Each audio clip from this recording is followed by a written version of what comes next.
evening, and thank those of you who stayed here till almost the end. And I think I will be able to address some of the issues raised by my departmental colleague, Dr. Peter Moscow. I used to direct the Center on Race, Crime, and Justice. I am now the faculty research fellow for the center, and therefore I'm going to talk to you about research. Okay. I'm going to have to try to do a little bit of coordination here to be able to see my notes for each slide. I'm going to ask you to read the slides. For most of them, I won't read. I'll simply comment, probably with the exception of one. Before we get started, though, I want to thank Kevin Moran, who is a doctoral student at the CUNY Graduate Center, who did the background research and crunched the numbers for this presentation. Thank you so much. I'm going to mention a number of police chiefs in the presentation, and there's an organization called the Consortium for Police Leadership in Equity, and through that organization I got to meet most of the chiefs that I will be talking about, maybe all of the chiefs, except for the Baltimore chief that I'll be talking about in this presentation. Sometimes when we have people who are not of color in the room talking about these issues, in the back of their mind, they're going, why should I care? Right? As long as the Supreme Court, and they has authorized something called the out-of-place doctrine, white people who go into black and brown communities can be stopped, questioned, and frisked because people think that they're there, the police think they're there for what purpose? To buy drugs. Okay, so that's why you should care, even if you're not black or brown. Okay? There's a lot of mythology and a lot of imaginary beliefs about what stop and frisk is doing in the city. And so part of this presentation is to give you the facts. That's what researchers and academics do. So we're going to start with the notion that New York City is not unique in having experienced crime decline, and that decline did not begin with Commissioner Kelly, and as you see in this particular slide. So crime in New York began its initial decline under Mayor David Dinkins and Commissioner Lee Brown, using a community patrol officer program, also known as CPOP approach. In his first stint as a New York City Police Commissioner, Ray Kelly was commissioner before. From 1992 to 1994, Ray Kelly continued to work with that approach, that's the CPOP approach, and crime continued to decline. In 1994, Rudolph Giuliani became mayor and abruptly changed policing strategies to a philosophy of zero tolerance, broken windows, quality of life, and order maintenance. Crime continued to decline, but groups in New York, mostly racial and ethnic minorities, and the economically disadvantaged, began to experience policing as aggressive and one-sided. With certain groups targeted as the problem, the cooperative approach to policing that had existed under CPOP and which had been associated with the beginning of the crime decline in the city was abandoned in favor of a policing paradigm that has existed since the 17th century. That is, controlling and containing those perceived as members of dangerous classes. So we've been dealing with that since the 17th century. So these are the tenets of the CPOP program. So the CPOP program called for officers to know the neighborhoods they patrol, rather than to see the residents as strangers to be feared, indiscriminately policed, or as stepping stones to career advancement. Under stop and frisk, while there is what some are calling a sharper and more sustained decline in crime in the city, it comes at the expense of hundreds of thousands of innocent New Yorkers who primarily live in 10 neighborhoods, and those neighborhoods are predominantly populated by poor people and racial ethnic minorities. They are targeted by high police activity, and there is no balance between the quest for public safety and respect for civil rights. Stop and frisk police activity is extremely high in those communities. The return on the activity is extremely low. And Donna did mention before, and I don't have a slide for it with me today, that about 88% of stops are what we call fruitless. Nothing comes out of it. Now, recall in that first slide that during 1991 to 1998, the city of San Diego experienced a greater decline in rates of homicide and robbery than did New York. It did so using a problem-solving policing approach that did not rely on aggressive use of stop and frisk. And so the critics refused to see the San Diego approach as viable in New York, even though it has these really cool components, like creating problem-solving partnerships between police and community, the co-identification and resolution of ongoing problems of crime and disorder in communities, and that's between the police and community members. Police units share information with citizens for the analysis of problems, and emphasis on routine, non-coercive police contacts with citizens. That's what was happening in San Diego. So those critics do not count the human costs flowing from the current practices in New York City, including lower police morale. Someone mentioned that previously, I think Peter mentioned that, and the continued oppression of groups who have consistently been oppressed by police agencies in the United States and in other countries. And so there's another slide that I normally show. About 87% of all the people who are stopped and frisked, remember we have an 88 failure rate of stop and frisk, are either Black or Latino in the city. Now, Peter skipped my slide too quickly, I have to fire him. Okay. So, on March 15th of this year, the police commissioner said, well, to the city council, if you want me to do something different, then you, city council, have to tell me what that is.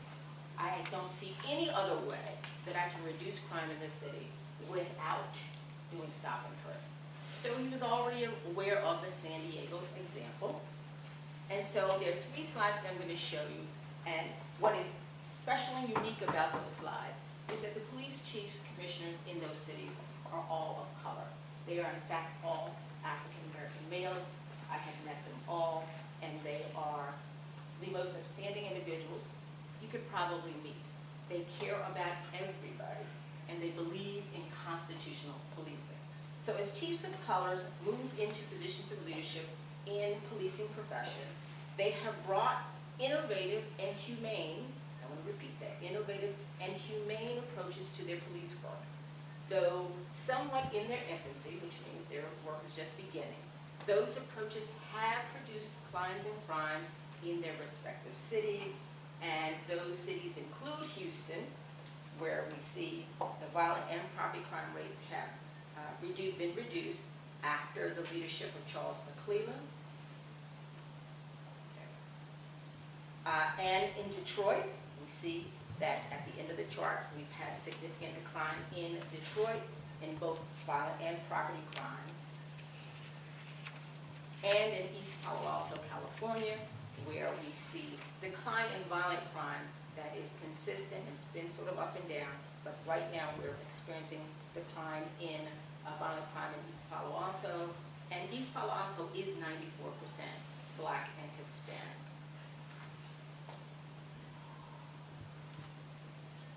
Now, in other cities, the police leaders have listened to their constituents when they say that they don't want to be afraid of criminals and afraid of the police. And they have changed policing strategies that community members found unfair and offensive. After Baltimore settled a lawsuit pertaining to racial profiling and aggressive police tactics, the change in policing strategy did not result in the increased violence that so many predicted. So Peter raised the issue of, well, what if we cut down on stop and frisk and crime goes up? What if? Well, at this point, arguably, we should at least take that chance. If we're 88% wrong when we stop and frisk people right now.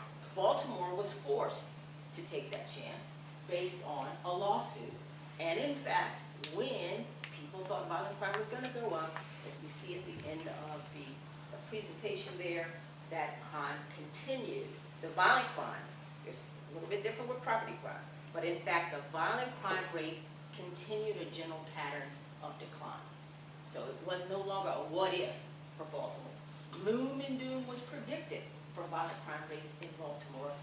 Gloom and doom did not materialize. Not yet, because I know you were policing it, not yet. Okay, click for me. But we can't talk. Yes. Okay, so in terms of alternatives, there are many ways in which police departments have chosen to innovatively address public safety concerns in their communities. So for example, Detroit and East Palo Alto, which is abbreviated EPA after the first bullet, actually became involved in prisoner reentry. The police chiefs, that's Ron Davis and Ralph Godby, actually work with prisoner reentry programs because they know that part of the issue of crime in their community involves recidivism. So by working with folks who are reentering, they can do two things: keep an eye on them and help them address those issues that got them into prison in the first place. Police officers or police departments have become involved with youth mentoring. We're all concerned about youth crime, particularly in the form of gangs. And I can tell you that the chief in Detroit has done one of the most interesting things that I've ever seen. He said, the first thing I did was to go into the prisons and talk to the inmates and ask them, how did you end up here? What can we do differently to keep you from coming back here? And that's one of the reasons why he became involved with prisoner reentry. He said, well, what can I do for your children? He asked, do you have children who are on the street? And most of the men said, yes, we do. He said, well, what can I do to help those kids not end up here? And most of them talked about growing up without fathers and how that meant that they didn't know how to be fathers. And they said, can you help my kids? And that's where bullet number 2 comes in, that the chief in Detroit, East Palo Alto, and in Houston have each of their police officers become involved in mentoring young people. Sometimes we hear about police explorer organizations that only help the good kids. Well, in Detroit, for certain, the kids who are being mentored by the police department are not just the good kids. And it serves 2 purposes. It helps keep an eye on the kids who already may be on a path to criminality because of their fathers and sometimes mothers' criminality. And so the police get to monitor those kids and help them to learn other kinds of behaviors different from the ones that their parents may have introduced them to. But it also allows the department to recruit a more diverse department, because if the police can keep those kids from becoming involved with the system, those kids will actually be eligible for policing and may be motivated to become police officers because they get to see them in a role that is non-coercive, non-oppressive. So police officers, and we were doing this in New York under CPOP, work with the clergy and the faith community to identify and address local crime hotspots or to identify the real, serious, individual offenders that exist in the communities who are always in the minority. We've got a program of stop and frisk that suggests that if you live in a particular neighborhood, you're all criminals, particularly if you're male and you're minority. With the alternatives that Houston, Detroit, Baltimore, and East Palo Alto developed, they work with the community to identify what are the real hotspot areas, not say you can't play in the park, and to help pinpoint in, hone in on the individuals who are in fact the threats to the community. And those individuals are always in the minority. So police officers also work with inmates. So as I said, in Detroit, the chief himself went into the jails and talked with inmates. They also work with formerly incarcerated people and or gang affiliates. We're not going to call them gang members, because if we say that they are gang members, then they may be actively involved in criminality, and the police would then have to do what they do in terms of law enforcement. But people who admit to being gang affiliated work with the police and design violence intervention strategies. Violent intervention strategies that are informed from within the community, as opposed to the police trying to decide, well, you have on red today, you must be a blood, and you have on blue today, you must be a Crip. And so now we're going to sweep you all up because of your decisions about fashion. And then last but not least, the police departments have mechanisms for civilians to directly connect to the chiefs themselves, something that I'm not aware that Commissioner Kelly has. So in Houston, there's a call to the chief hotline that you can call the chief and actually get to talk to him. In Detroit, Ralph Godby is actually a really nice person to talk to, so he has a mechanism via social media. You can tweet him, you can Facebook him, you can do anything else, including old people like me, pick up the phone and call him. And East Palo Alto has the same kind of thing. Ron Davis is a very amicable guy, and you can also call him, tweet him, or Facebook him. And that could be just to say hi, or it could be to call it a tip about what individual person should be watched because they're involved in drugs, violence, or something else. Okay? So these are many ways in which police departments have chosen to innovatively address public safety concerns within their communities. There are a few of the ways in which they have done so without targeting or attempting to completely control or intimidate racial, ethnic, or socioeconomic groups comprised of many, and I'm going to say many one more time, many innocent people. These alternatives demonstrate that police officials can see all community members as valuable, including those inmates, including those ex-offenders, including those young kids whose parents have been involved with the system, and as valuable sources of support from public safety efforts. These chiefs are Commissioner Kelly's colleagues. Talking with them seems like a good place to start in an honest search for alternatives. Thank you.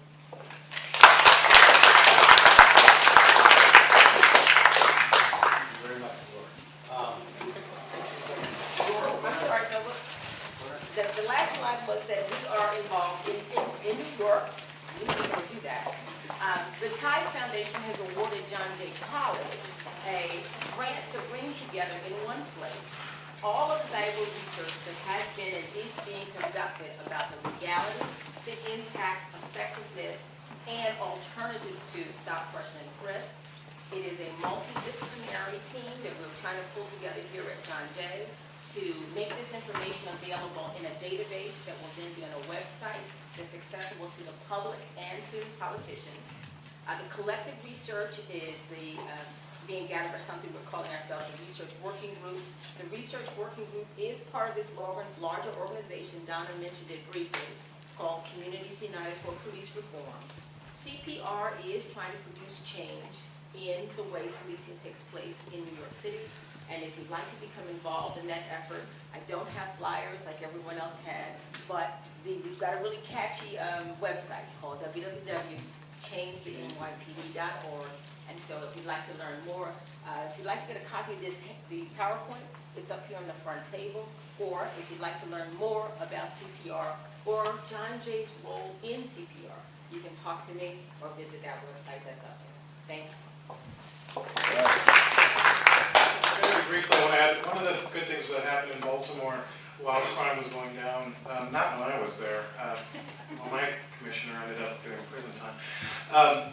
The number of arrests in Baltimore have been cut in half from 2000 to today, where it used to be about 100,000 a year in a city of 600,000, a little over 600,000 people.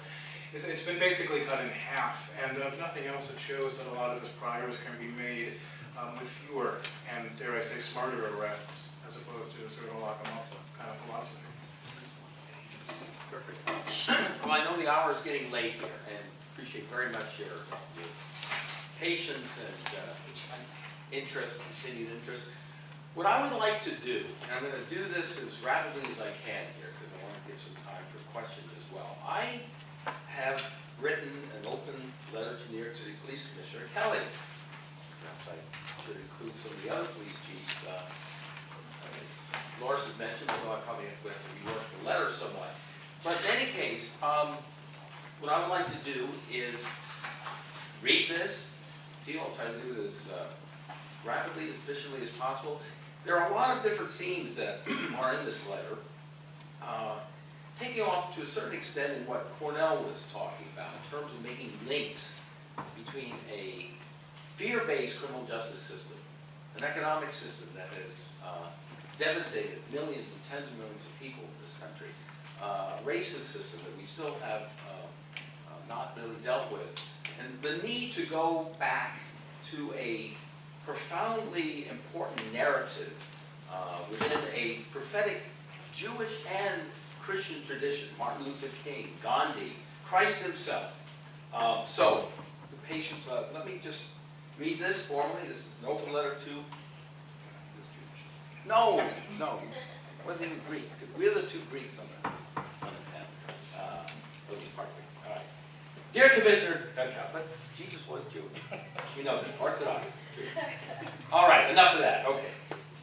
Dear Commissioner Kelly, we heard your candid, very human response in a recent public hearing to questions about various NYPD policies such as stop and frisk, surveillance in New York City's Muslim community, race relations between the police and minority populations, police use of excessive force, and various other police scandals.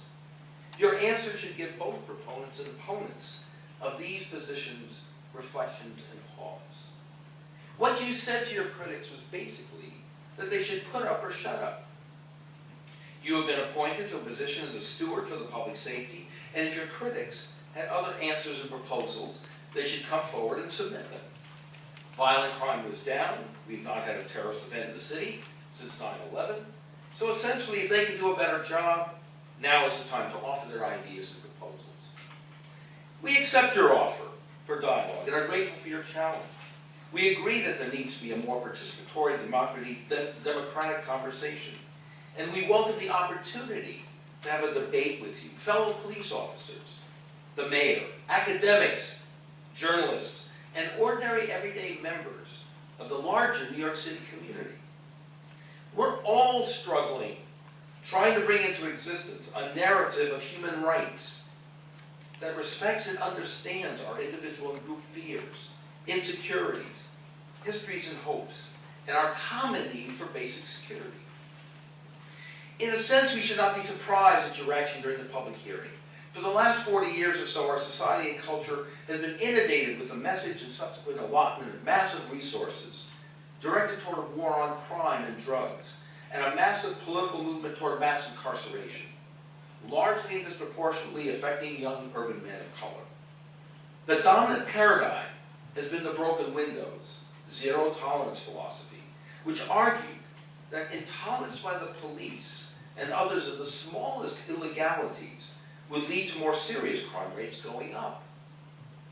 Thus, programs like Stop and Frisk, drug wars, and increased surveillance of the Muslim community are justified, since they have supposedly led to a lowering and lessening of more serious crimes and acts of terror. The shock of 9/11 has only imprinted this message and fear more deeply in all of us. You looked at the data and argued that you were carrying out the dominant political and academic will of the city and country, and so far it has proved to be a major success. And you're doing exactly what this narrative has argued is necessary. But there are other alternative narratives that take into account a more progressive tradition that is deeply part of the revolutionary message of the American experiment. It is a narrative that recognizes the profound destruction of lives and human misery brought to countless numbers of people by a fear-based criminal justice system that has increased mass incarceration rates by more than 8-fold since the 60s. Now including close to 2.5 million people in jails and prisons, followed by a reentry system that has created a 70% recidivism or return rate, producing a racial caste system that has made it nearly impossible for millions of ex-offenders to ever become part of mainstream American society again. Drug abuse rates are higher today than after 50 years of a failed war on drugs and the heartless draconian Rockefeller drug laws. In many poor communities of color, there's a perceived police state condition existing as police in New York City alone stop and frisk over 600,000 people every year, 85% black and Hispanic, 96% stopped and frisked, while simply going about normal activities of school, church, and community. It is within that context that incidents like the Trayvon Martin killing come to be understood and felt. The broken windows paradigm is seen as just one more sign of the dominant society's disrespect and abuse of their community. An alternative narrative from a prophetic and progressive tradition that focuses on our common humanity is capable of understanding the hurt in those communities as well as the abuse and exploitation of the police. It realizes that a system that doesn't create economic, political, and racial justice in the larger culture, while at the same time expecting the police and criminal justice system to control poor minority members of that order through intolerant, fear-based policies, is also responsible for the destruction and spiritual misery of many in our police force. And the data backs it up. In the increased levels of drug and alcohol abuse, divorce rates, domestic abuse, psychiatric disorders, and general feelings of estrangement among the police themselves. The recent news reported the dramatic increase in police killings. 75% increase over the last 4 years. And the mayor's announcement that 2012 has already been deemed the worst year for officer shooting injuries since 2007. This is another depressing indication of the breakdown and destructiveness of this dominant paradigm. It is obvious and understandable, Commissioner Kelly, that you feel deeply for the loss of these police officers, and we all do. And you're anxious to break the continuing cycle of violence directed toward the police. We believe also that you consider their lives as precious as the precious lost lives of so many young people in the communities that they pledge to protect and serve. The cycle of violence needs to lessen there as well. Surely you understand this too at some level of your being as you try to implement these broken windows policies. By your reaction and frustration at the hearing, it seems clear. You're aware of the impossible position the system has put you in, or any other police commissioner for that matter. You're a man of keen historical understanding and ethnic pride who is well aware of the anti-Irish prejudice your people faced in early periods of American history as a version of stop and frisk policies then were applied to Irish Americans and other white ethnics.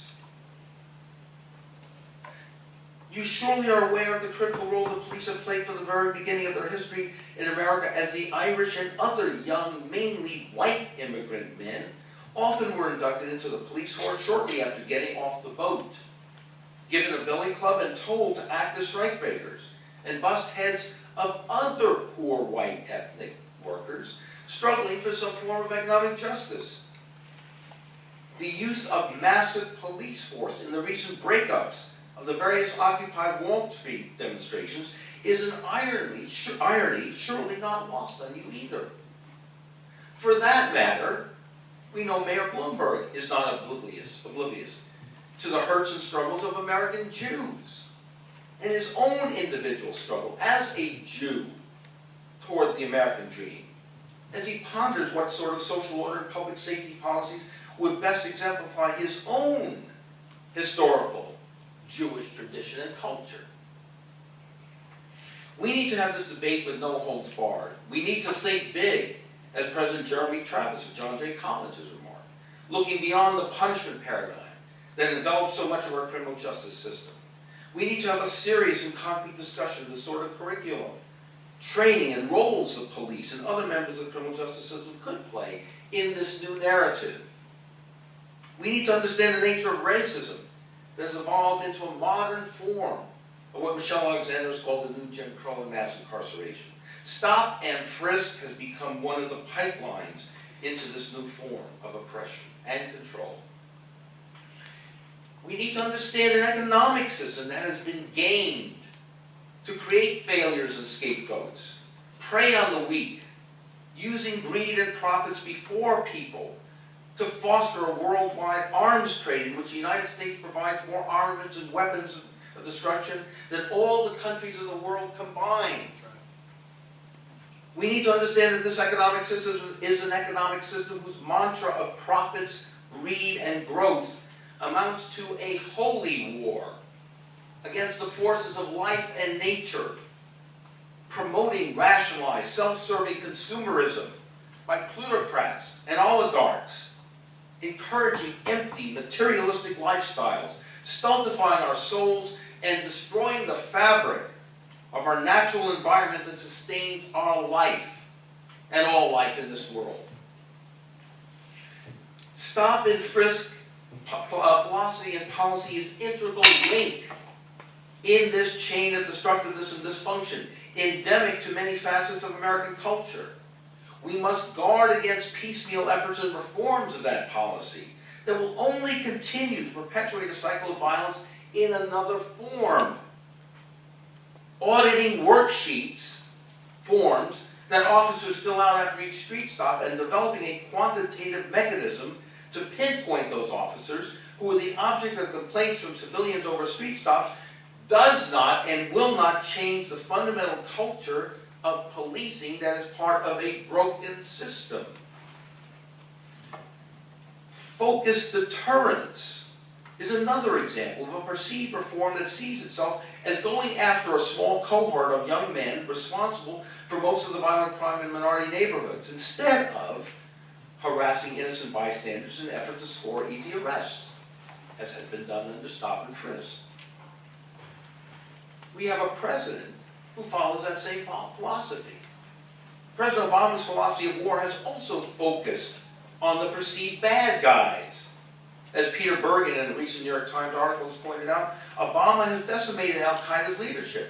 He overthrew the Libyan dictator. He ramped up drone attacks in Pakistan, waged effective covert wars in Yemen and Somalia, became the first president to authorize the assassination of a U.S. citizen, and of course, ordered and oversaw the Naval SEAL raid that killed bin Laden.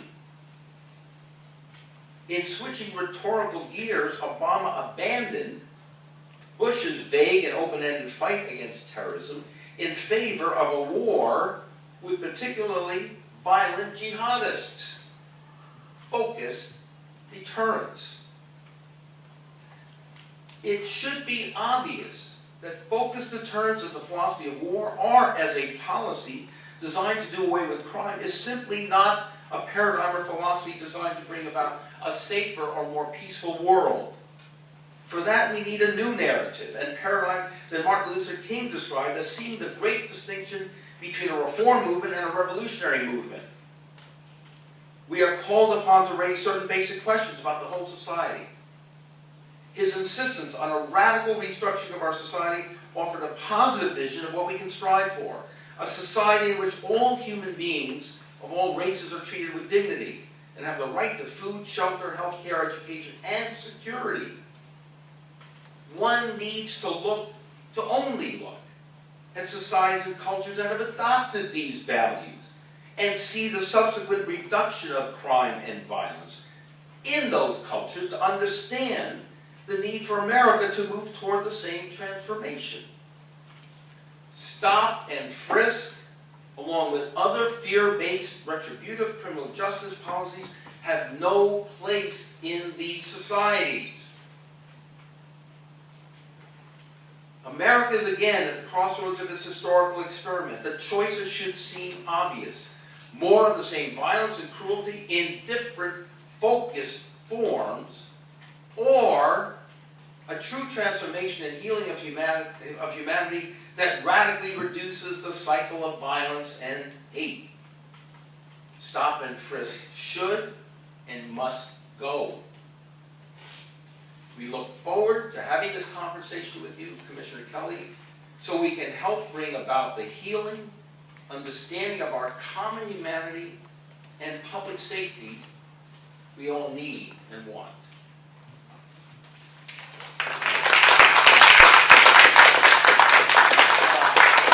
Thanks a lot. Thanks for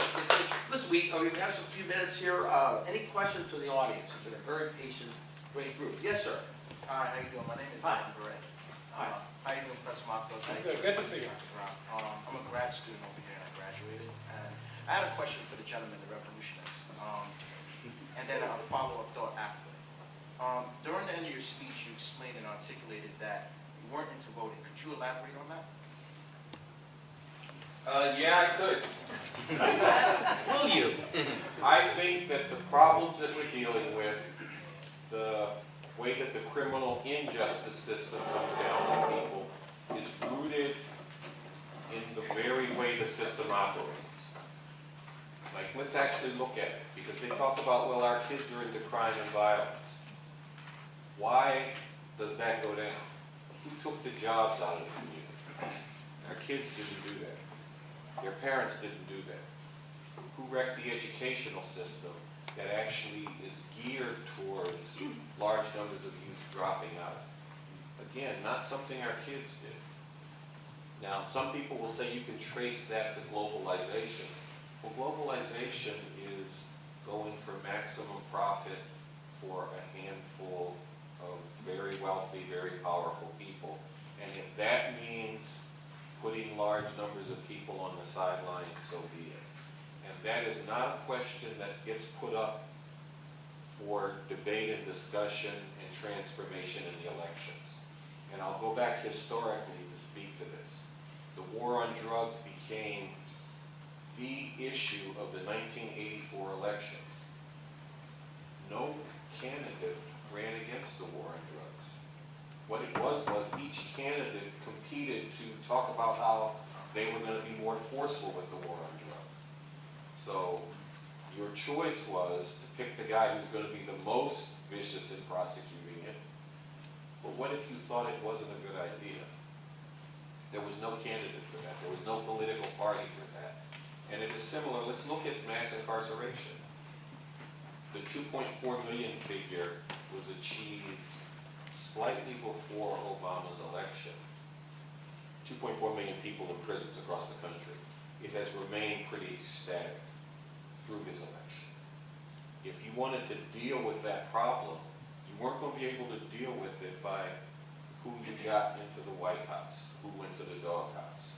Look at the way things are shaping up right now. That question is not being put up for issue. So I come at it like what they do in these elections.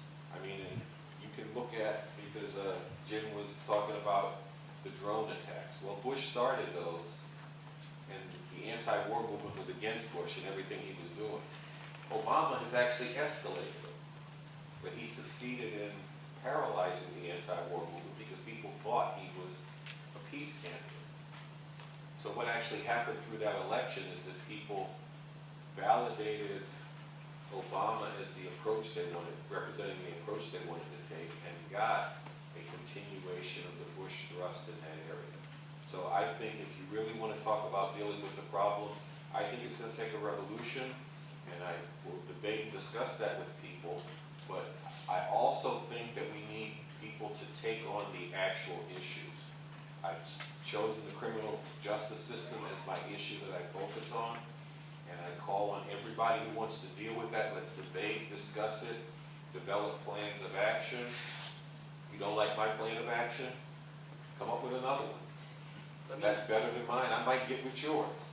I feel like No, I mean, that's how I go at it. I agree with you, and I'm listening to what everybody's saying. You're talking to somebody who's extremely involved in the local level, because I'm from Southside Jamaica, Queens, and the example that you use in terms of, the kids getting stopped in the park. I had a friend of mine who was a Marine, a youth mentor, who was playing basketball in the park, and he was shot and killed. And actually, a father of a newborn, 2-month-old. The narrative that's missing from this conversation is political involvement on the local level, and that's something that we don't talk about. Instead of a revolution, I beg to differ, and I say that we need an intervention, because I know what the numbers are. When it comes down to voting, and I think the numbers are 97% of African Americans, am I wrong? Maybe somebody can correct me. Voted for Barack Obama. Anybody can tell you what Barack Obama's favorite tie, what he likes to wear, what he likes to eat, but nobody can tell you who their city council person is. Nobody can tell you who their state senator is. And I go to these precinct meetings, and believe it or not, the way police are perceived in the area where I'm from is as if it's us against the world. But when you walk into a precinct, I guarantee you can find some really good cops. And you're talking to somebody who's been stopped and frisked, and somebody who's had a gun put in his face. What I'm saying is that we need an intervention because the percentages of people who vote in local elections are less than 5% compared to the 97% of people who vote on a national level, which is deplorable. We can go around and we can stand around and say, hey, you know, let's do a revolution, let's do this, that, and the third, but if we're not going out to vote, these kind of things will continue to happen. And I beg to differ. I think voting is extremely important. If you look at it from a national level, if voting was not as important for African Americans, why is it that the Republicans are trying so hard in Pennsylvania and Ohio to disenfranchise voters from coming out to vote? This is the discussion that we need to have. Empowering individuals, and it's not our fault, it's us, and the key word that I'm going to say here is accountability. We got to hold elected officials accountable. Because when it comes to community, especially in my district where there's 300, 400,000 people that live in a district and only 2,000 come out to vote, that's not the community. And it's the same people that are voting every time. There's something called walk sheets, because I've canvassed areas myself and I've worked for politicians. There's something called walk sheets. The same way we use data here is the same way that they use data. You think they're going to go after and empower regular voters? They're going to go after people who come and vote every time. They're not marketing. There's no marketing power. We need to go out, and voting is extremely important. And that's the only thing that I want to say. And I just want to respond to Alan that part of, if you do visit the website for CPR, part of the big push for CPR is to register everyone in every community, but particularly folks in the most affected communities from stop and frisk. And so the idea is that the city council members who are getting behind the Community Safety Act and the candidates who are going to be running for various political positions in the city in November will all be held to task about their position regarding stop and frisk, what information they have about stop and frisk. And so one of the reasons I said that the website that John Jay is putting together is for the public and the politicians, is so that people can have factual information about how this policy is playing out, as opposed to making decisions based on what they think and feel. Can I just add something also? Everybody can go on the internet when they go home to see what I'm talking about. You guys should watch a documentary by Cory Booker. It's called Street Fight. It's an awesome documentary to see what's going on in these local communities where we have dictators who are in control of our finances and funds. It's called Street Fight. And I just want to throw in, so when you go to the www.changethenypd.org site and you click on the pledge card and they ask if you want to register to vote, click yes.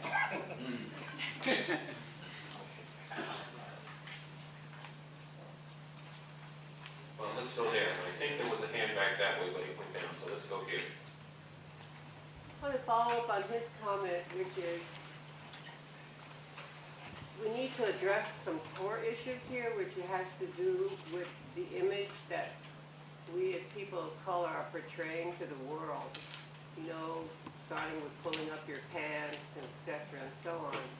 So we need to address some of those issues about, in my opinion, changing the image, particularly of young men of color. And how does that start, and where does that start? Okay, first off, let me say this. I do not approve of the sagging thing. I actually know where it came from. Me too. It came from I know. the rite of passage that was enforced on our youth of in and out of Okay, but how do prison, we change where they that? take away your belt. No, I'm gonna get to that, I'm gonna get to that. And I think what we have to do is we have to get people to stand up and say, there's some things that's going down that are wrong, they need to be stopped, and I have to be a part of stopping it. Because I think that when revolution has its day, people will see things a different way. In the 1960s, there were a lot of kids my age who were into crime, into gangs, into drugs, and you know what got them out of it? Black Panther Party came along. And the thing to do, or SNCC came along, the thing to do was to do something about what was being done to black people and other oppressed people, and not to gangbang, to rob and different things like that. And I think that is going to be the key to it. And frankly, what I would say to the kids that sagging is not pull up your pants, but let's get together and do something about these conditions. And if people get What into conditions? that, What conditions? Do something about the conditions, I'm sorry. the conditions that's being enforced on people. Some of the things that Francis Fox Piven talked about in terms of the impoverishment, which is related to the jobs being sucked out of Black and Latino communities, the fact that youth unemployment in the inner cities has been at crisis level since well before the recession and was not being discussed and talked about anywhere. Well, we got to do something about that. We got to do something about the policing that enforces that. And if the youth themselves are involved in that, that's how you're going to get some people who have a different view of themselves as conscious actors for change, and then the world will have a different view of them. I mean, because the Black is Beautiful campaign, you know where that came from? It came right behind the civil rights movement and people actually standing up and doing something about what was being done. It was through the course of that that people developed a different image of themselves. They were able to begin to throw off this thing of Black being something is negative, we got to cut our hair off because it's nappy, and all that kind of stuff. I just want to respond to that as an African-American woman with an African-American son who is 16 and who has every reason in the world not to have his pants sagging, but nonetheless, if I don't catch him, he's in the street with his pants sagging. As a mom, I say, put your pants up.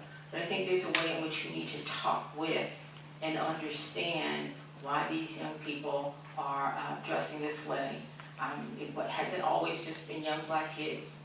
There were young white kids doing their time, and there's some now who wear very interesting things and do very interesting things to their body, and we don't condemn them in the same way. So there's an issue about youth culture that we focus, okay, excuse me, just 1 second. We focus too much on the negativity in, or what we perceive as negativity in young Black and brown kids' lives, when there are other kids, white kids and kids, I hate to use those colors, but kids in general, in every generation, have had some issue that is a pushback against what we, the adults, are doing. And so we have to be very careful not to condemn one set of kids, because those other kids are going into schools and shooting up their classmates and their teachers. Those other kids are becoming medical students who go into theaters and shoot up people who came to be entertained for the evening. So we have to be very, very careful about how we focus on one group as the problem, as I mentioned in my presentation, because that means that others engage in problematic behavior that's not being addressed either. And then we all end up in a situation where we are at risk from folks that we may not expect it, but in the end, if there is a homicide, particularly a mass killing, everyone is just as dead. You wanted to say something, and I've got hands there, and there.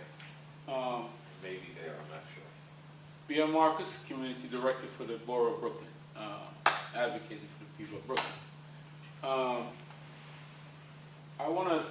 I do want to address the issue of sagging and different cultures and so forth. We have to remember that youths follow by example. If they're not taught properly, if there's no role model, no one to guide them, they will follow each other. So when we talk about culture, culture is different than one being a follower. People are going to follow what they see so-called role models doing. Like right now we have the NBA. Everyone is putting tattoos on their body and don't even know why. Tell me if they're not followers. We have grown people sagging their pants. Who's supposed to be setting examples? What do you think the kids are going to do? They're just learning. They're being followers. So let's put it in perspective and understand that we have followers, we have leaders. If the leaders aren't leading, guess what? The cows will follow. Everybody's going to follow like monkey see, monkey do. So let's get it right. So we have to take a stand and decide what we want to be and address the issue as it presents itself. Thank you.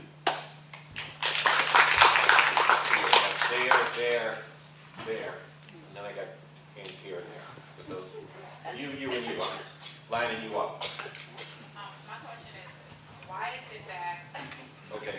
Why? Let her go You first, second, 'cause you second. I think she had a hand up. That's cool. Go ahead. Sorry. That's all right. Don't worry about it. Why is it that the guns are not, taken before they get into the black community? Because it's not the black children that are bringing the guns. Where are they getting it from? That's one. Two, how is it that we cannot board the plane with any liquid, but yet we have drugs coming in, we have weapons coming in? Really? It has to come from the higher person, the higher source, and brought down.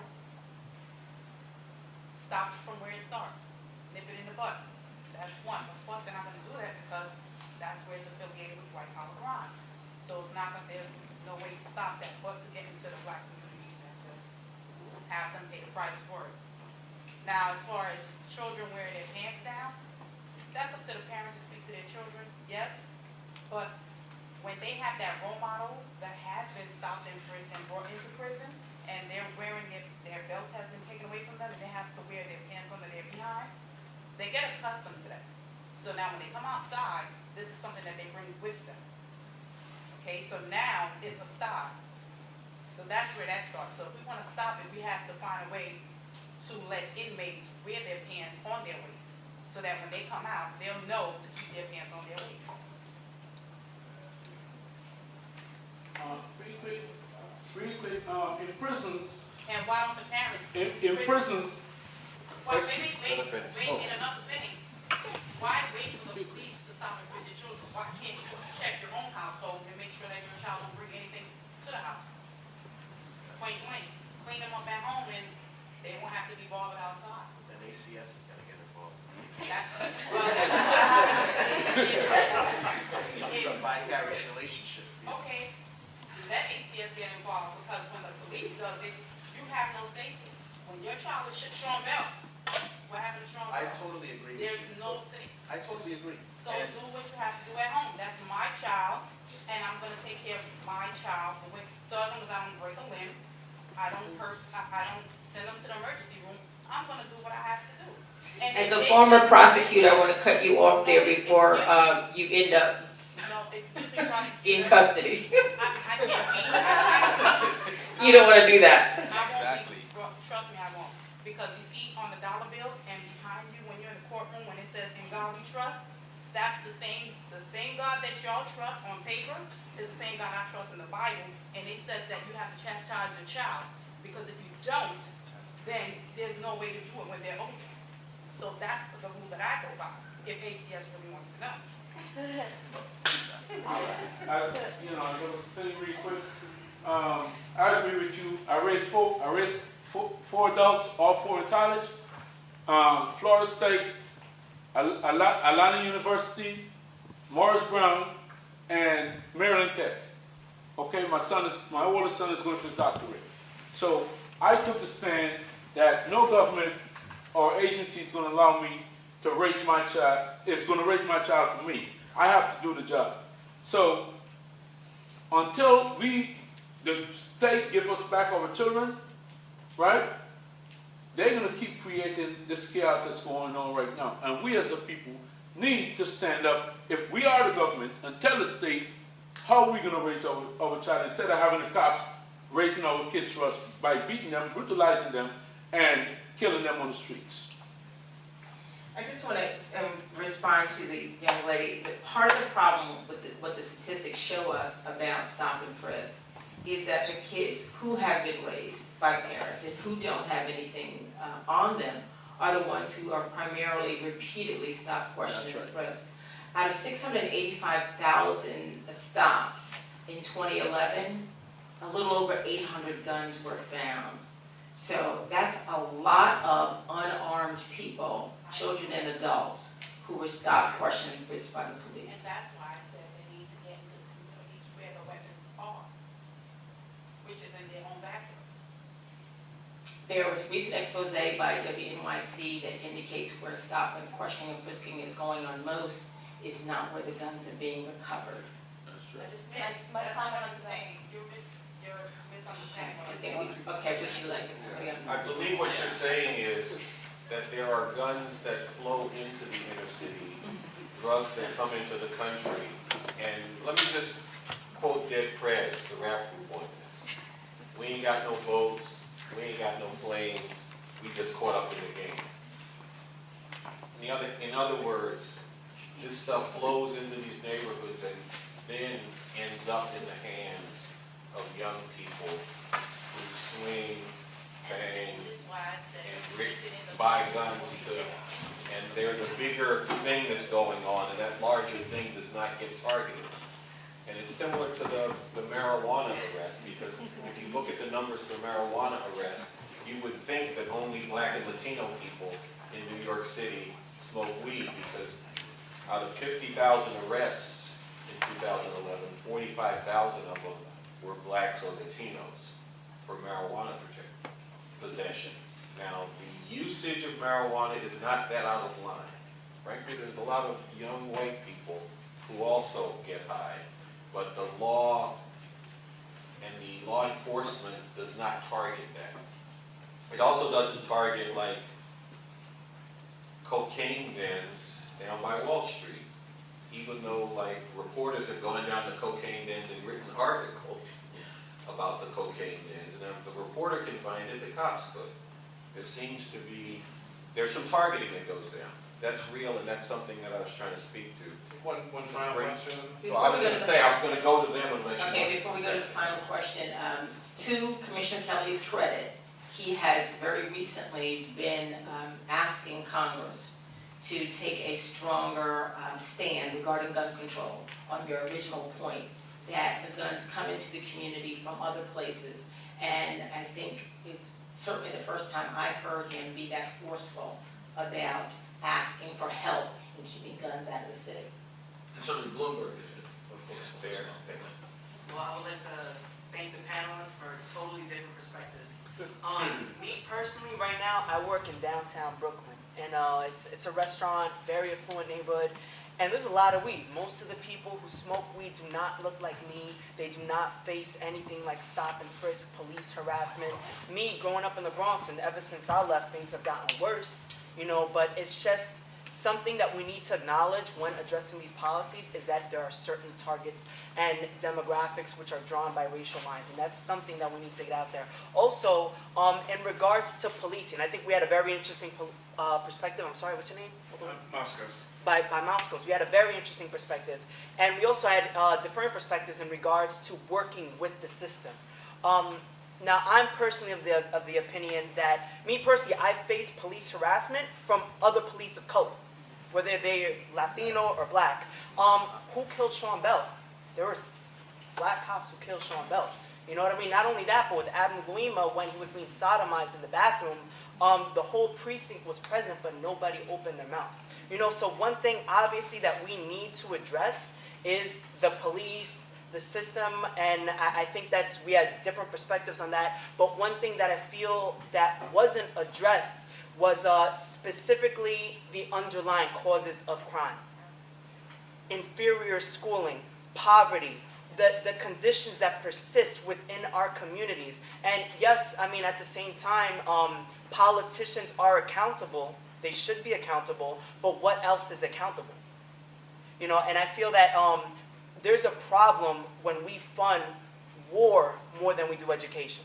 You know, when we fund prisons, actually I think by 2050, I forgot the exact number, but the cost of funding for education will be less than prisons in California, if I'm not mistaken. Somebody could correct me on that. Yeah, there you go, I'm sorry. But I think the underlying causes need to be addressed when it comes to stop and frisk and just the system. It's social ills of the country, and I don't know how you guys feel about that. But I think this is something we just snap at branches. We're not talking about the roots of the problem.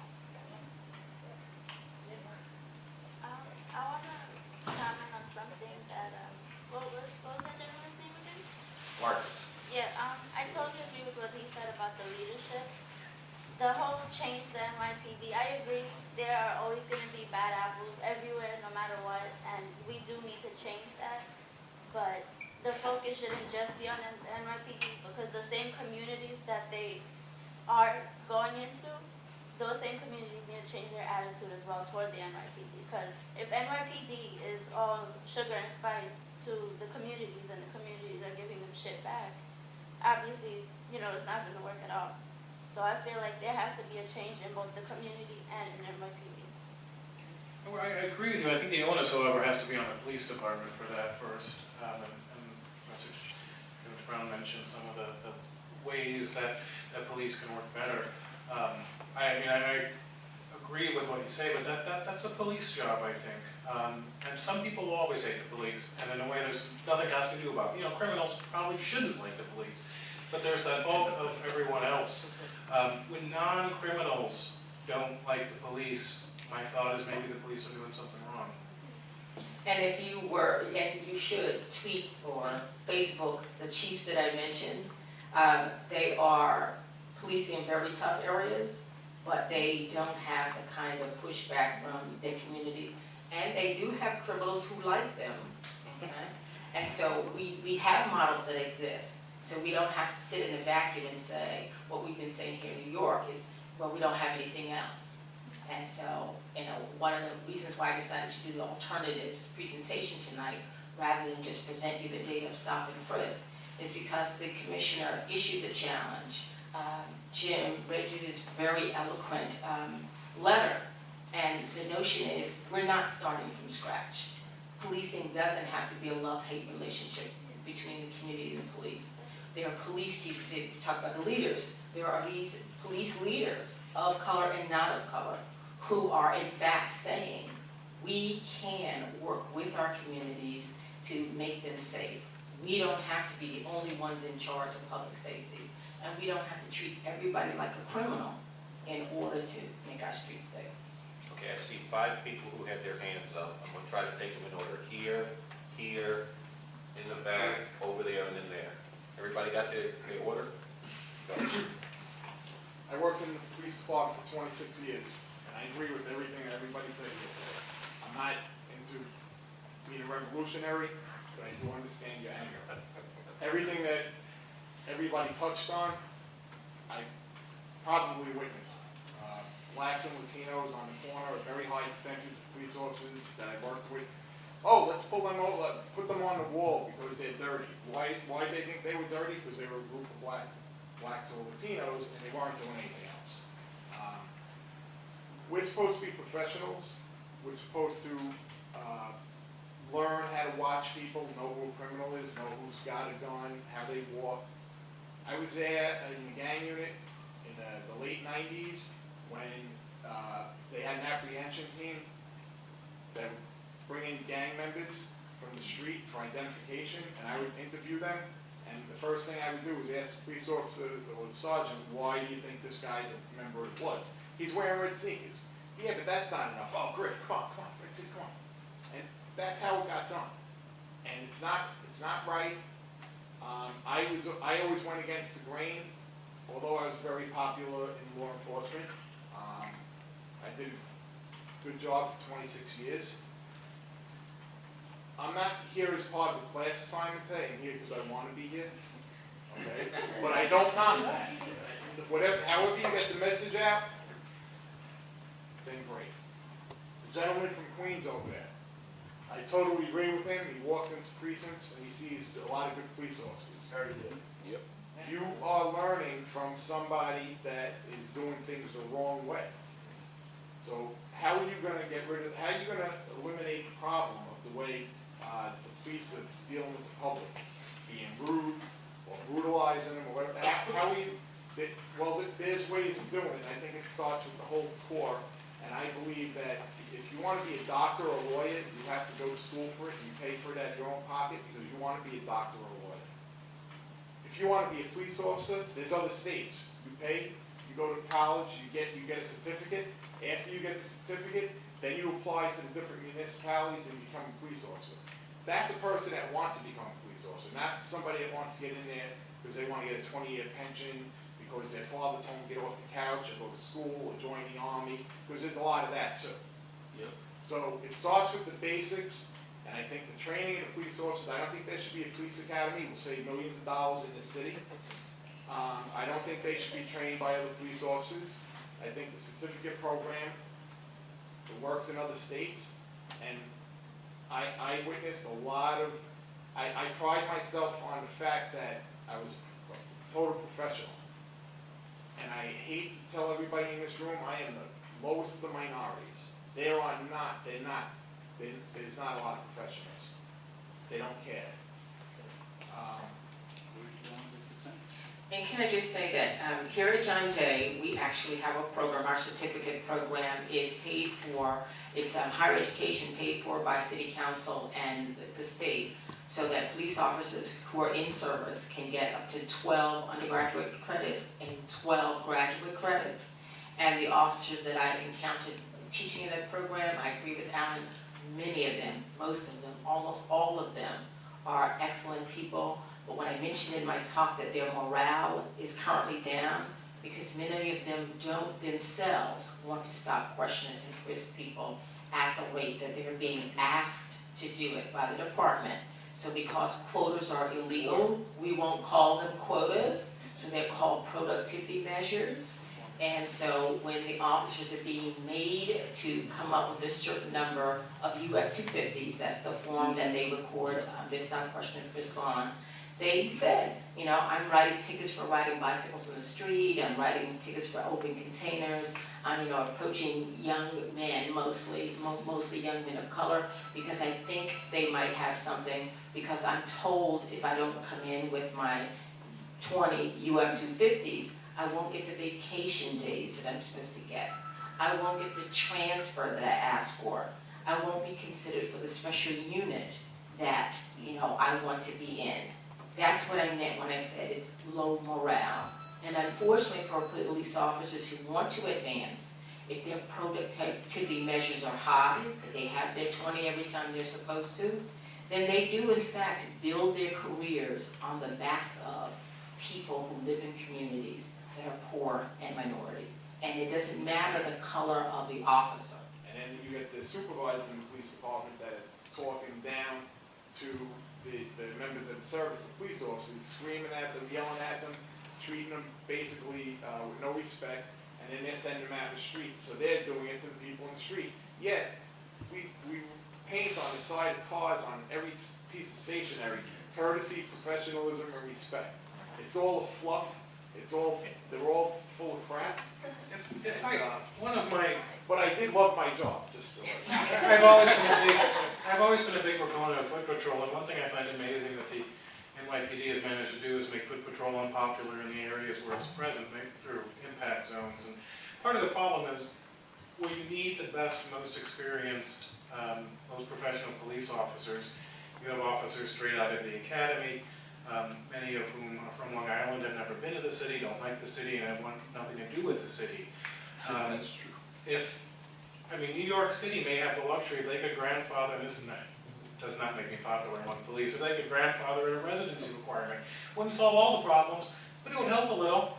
There are good and bad people in New York City, just like Long Island, but it would help if you cared about the city at all, and too many cops don't. And when you throw 22, 23-year-old guys from outside of the city, white guys who have only been in the city a few times for some Rangers games, that creates a potential problem. Some of them are very good cops, but on average, we're saying learn how to police here in these neighborhoods. Well, you make mistakes when you learn, but those mistakes are being made on real people, and that's part of the problem.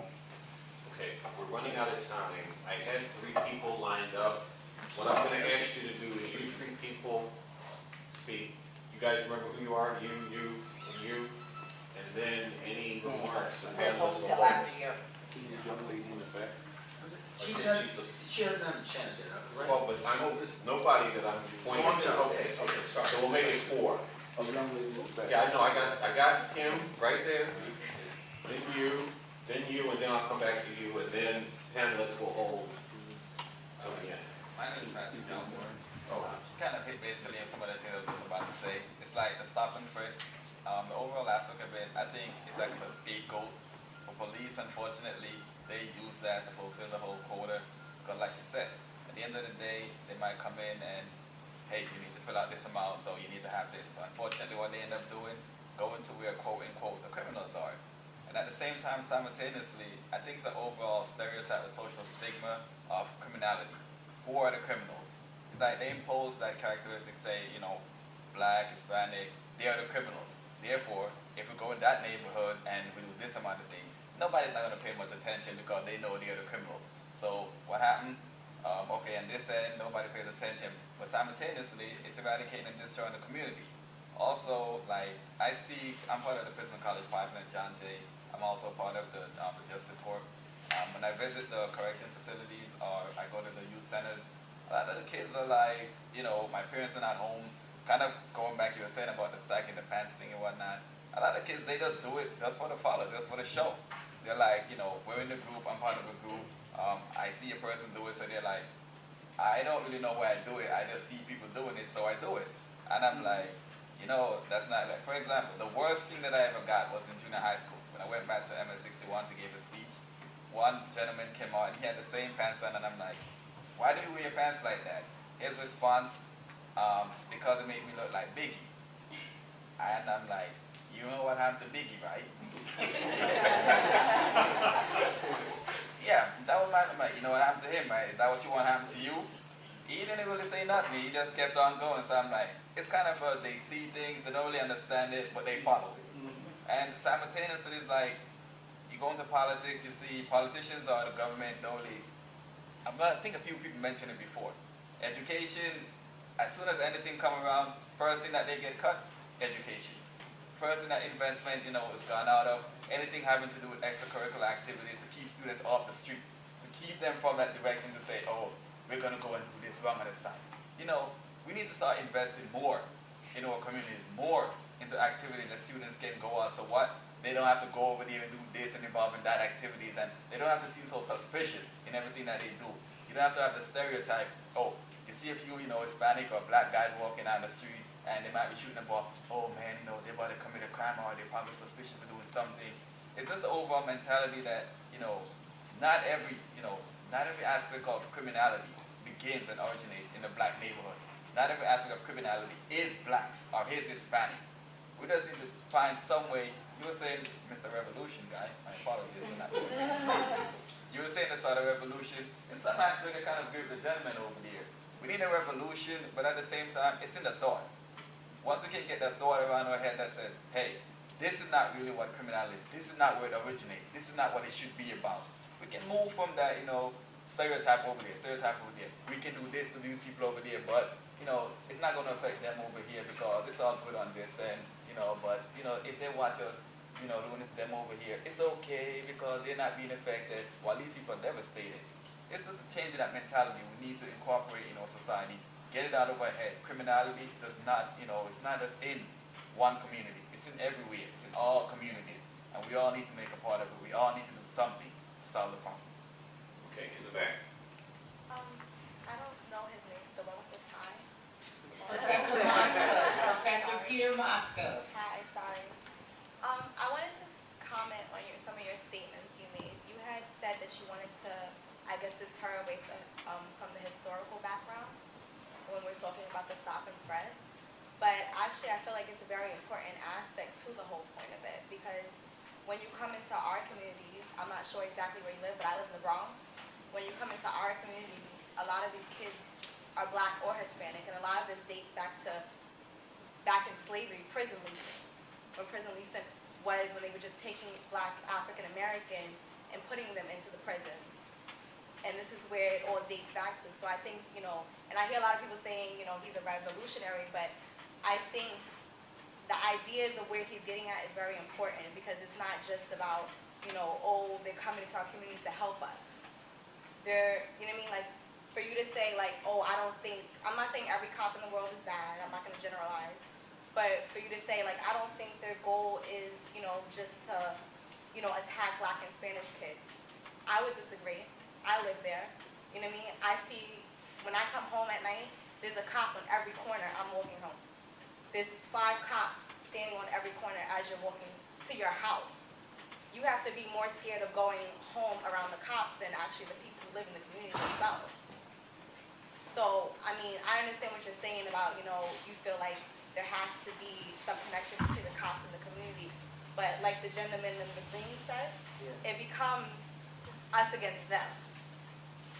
And like you said, like you did say, you made a point to say that, you know, that's on the cops' accountability and that's something they need to work on.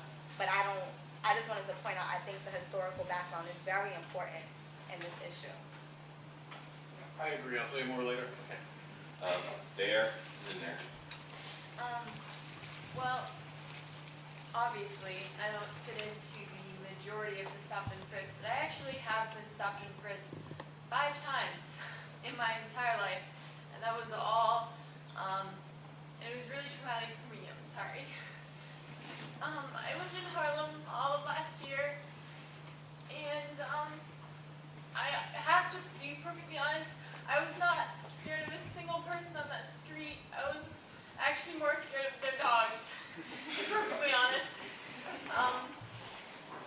And one time I was stopped and frisked. I believe it was because I wasn't carrying an ID, and that was actually because I was scared to give the ID that I had, which was a firearms identification card. I actually shoot,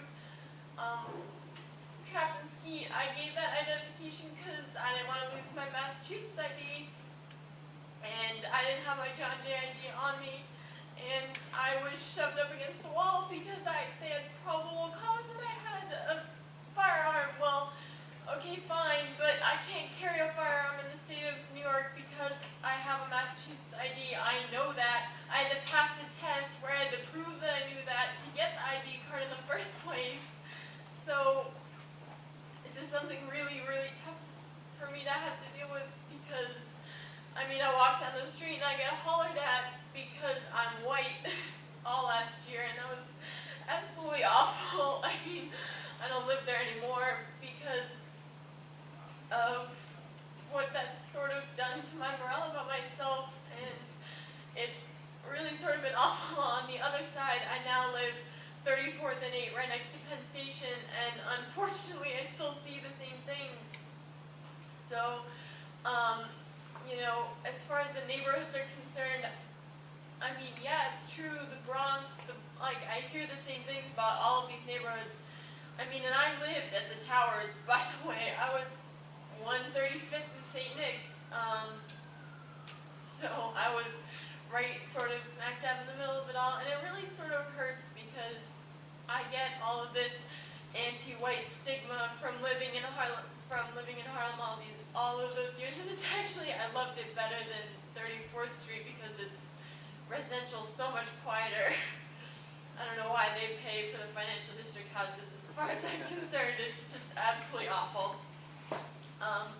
But I think this is really important because I may be a minority in the fact that I've been stopped and frisked 5 times as a white woman, but it's really important to nip it in the bud, and unfortunately I have more of a voice, and I know that that's true. But it really needs to stop before it reaches the point where it's everybody. And I mean, I'm really sorry that blacks and Latinos have come first, and it's not just because I'm white that I've been able to speak up. My mom's a public school official. She's outraged at all of the things that have been happening to schools, and I hear about this at the dinner table, though I'm not present there anymore. I hear about it proverbially. And I totally agree. Education needs to come first and that's in a general. That's not just budgeting. That's not just avoiding all of those override procedures. But I grew up in, upper middle class suburbia, pretty much all white. The only black kids that lived in our neighborhood were bused in from overflow from the Boston Public Schools. But the highest rate of anything in our school was suicides, which, as unfortunate as that sounds, no violent crime, no nothing. I mean, kids were sagging their pants, and that's a huge problem. We don't have, fights either. You know, as far, I came here and kids were surprised that we didn't have metal detectors in our schools. And they were like, well, and like in all the years that I was in high school, which was only 4, but I never ever saw our peace officer in school. I mean, I saw his car, but he was writing tickets for kids who had parked in the student lot and didn't have a parking pass and didn't pay for it. That's all he was doing. So it's not because he wasn't there and we didn't have this stigma on top of us, but like people are like, what happens when there's a fight? Well, there isn't one. And why is that? Because we don't feel the same way. But if you talk to the black and, well, I'm not going to say African American because they're not all African American. They are Haitian and, you know, from the West Indies. They all say that they feel safer in our schools than where they were going in Boston. And I mean, we have metal detectors in the schools in Boston, and I can see this happening and I mean, Boston schools, there's sadly an overflow, but I mean, it's happening to the schools in Boston. I feel like New York City is such a pinnacle of the United States that if it starts here, or well, it hasn't started here because of Baltimore and San Diego and what they have done, but if people see it here, not only is it going to start the rest of our country, but it's potentially going to start other countries. I mean, because we as the United States, on a global level, are innovators. We do start revolutions, but you know, there's just so many things that if we don't stop it now, it's gonna pinwheel. And people who are white and women like me can't feel afraid when they're going down to the precinct because their wallet got stolen. And I carried my wallet in my pants one day, didn't know that was a really bad idea because I got stopped and frisked because they thought that I had a gun. I mean, it's great that they realized that they looked at the bulge in my jeans instead of the sagging of the Latino man that I was standing next to. But it wasn't until they got up close until they realized that I was carrying my wallet in my pants because I couldn't carry it in my pocket. So, I mean, I have to respond to what you said about guns coming from upper level neighborhoods, and it is sadly really true. But I mean, we have all of these stigmas and we sort of place them on other people. But if we don't really change ourselves, then we can't expect others to change. So I feel like it has to start internally and then branch out. I mean, yes, revolution is absolutely phenomenal, but to think that we are going to be able to do that, I disagree with. I think we need to start with ourselves, then branch out to our police officers on our block, to branch out to the precincts there, and then up from there. We need to start small and look big instead of big to small. Because if we don't start with a ripple, we can't expect the mountain to fall just because we say so.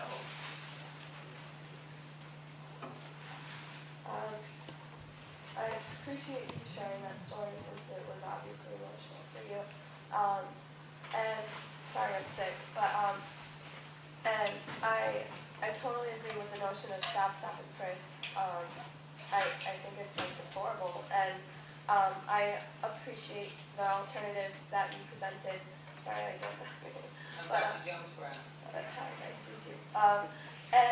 But I'd also like to propose another quick alternative. Might be because whenever you think of a criminal, a lot of the time the root of the problem is in their growing up, obviously.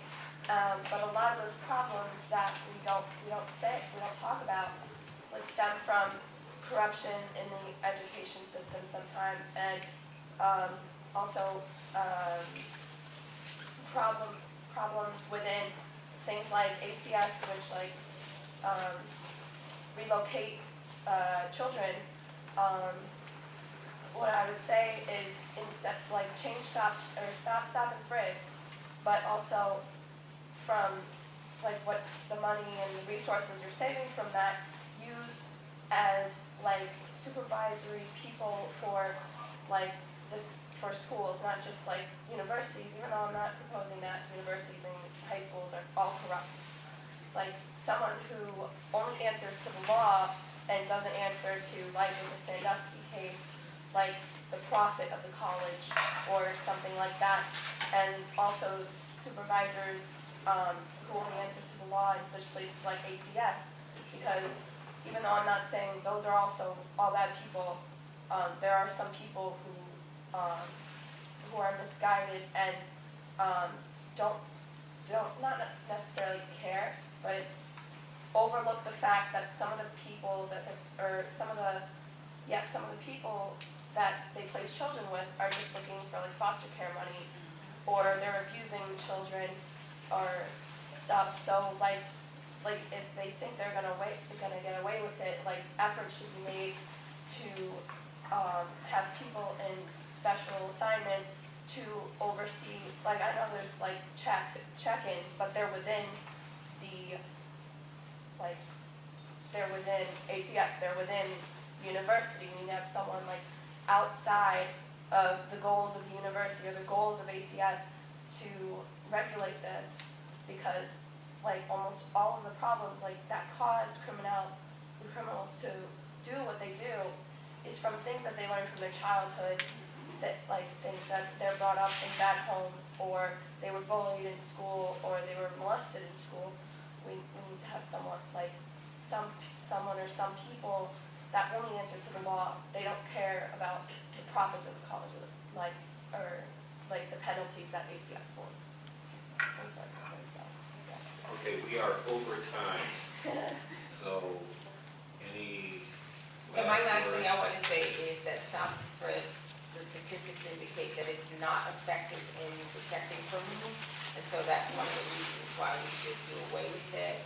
And for folks who want to know what the alternatives are, I still have some PowerPoint slides up on the front table, and I do invite you to tweet, Facebook, or call the chiefs that are identified in the PowerPoint. They're really great, really good.